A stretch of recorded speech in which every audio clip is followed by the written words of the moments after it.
गृहस्थ में अपने कुटुंब में जो सबसे बूढ़ा हो उसको सबसे पहले भोजन देना चाहिए, धर्म का आदेश है।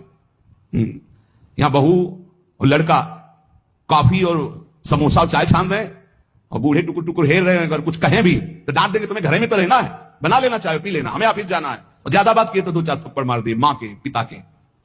कुटुंब में सबसे पहले भोजन का अधिकार किनको है?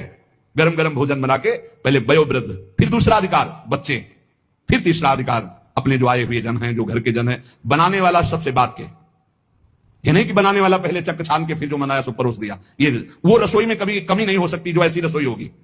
एक अन्नपूर्णा जी का कृपा प्रसाद होता है उस रसोई में कभी भोजन पाया ना जाए, रसोई कभी झूठी ना हो, बाहरी कोई रसोई देख ना पावे, रसोई पर्दे में रहे और पवाते रहो आप। देखो अन्नपूर्णा कैसे आप पर कृपा करती है।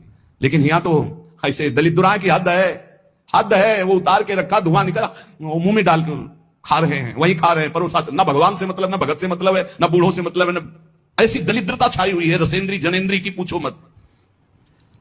ध्यान से सुने, इसीलिए महापुरुषों के वचन सुना रहे।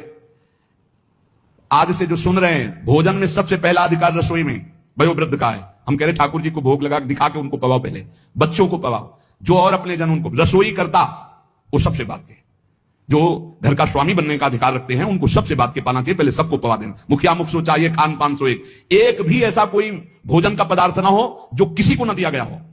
छुपाव नहीं होना चाहिए। रसोई में जो बने सबको, पंगत में जो परोसा जाए सबको नहीं परोसा ही ना जाए, ध्यान रखना, नहीं इससे अपराध लगता है। 20 को कुछ और, 30 को कुछ और, 50 को कुछ और, ऐसा एक मुखिया मुख सो चाहिए, खान पान सो एक। घर में जो चीज बनाओ वो सबको बराबर दो।